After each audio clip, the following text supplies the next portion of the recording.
এখন আমরা মূলত দেখতেছি দর্শনা হয়ে, বাংলাদেশের দর্শনা হয়ে একটা ট্রেন বাংলাদেশের ভিতরে প্রবেশ করতেছে। এটা কিন্তু একটা ভারতীয় বগিবাহী একটা ট্রেন, মূলত পণ্যবাহী ট্রেন।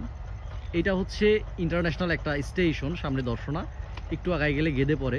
তো এইখান থেকে মূলত এটা বাংলাদেশে প্রবেশ করে। এইটা পুরো বাংলাদেশের এরিয়া, এবং এই পাশে হচ্ছে ইন্ডিয়া বা ভারতের অংশ। এই পাশটার যে লাইনটা আছে এইটা মূলত চুয়াডাঙ্গা থেকে, অর্থাৎ চুয়াডাঙ্গার দর্শনা হয়ে খুলনা অঞ্চলে অ্যাড করছে। যশোর খুলনা মূলত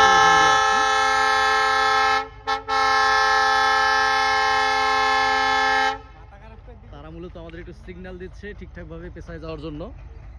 তো এই হচ্ছে যেটা বলতেছিলাম, এটা খুলনা অঞ্চলে অ্যাড করছে এবং এটা বাংলাদেশের ভেতরে প্রবেশ করলো দর্শনার পাশ দিয়ে। এবং এই লাইনটা কিন্তু সম্পূর্ণ ভারতীয়, অর্থাৎ এইখান দিয়ে যে ট্রেনগুলো চলবে শুধুমাত্র বাণিজ্যিক পারপাসে।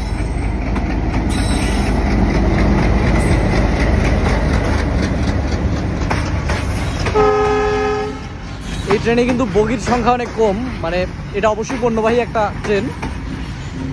ভারতের সাথে আমরা জানি এখন একটু সম্পর্কের গরম ভাব চলতেছে, আশা করি খুব দ্রুত এটা সমাধান হয়ে যাবে এবং দর্শনা একটা গুরুত্বপূর্ণ জায়গা হইতে পারে বাংলাদেশের বাণিজ্যের জন্য।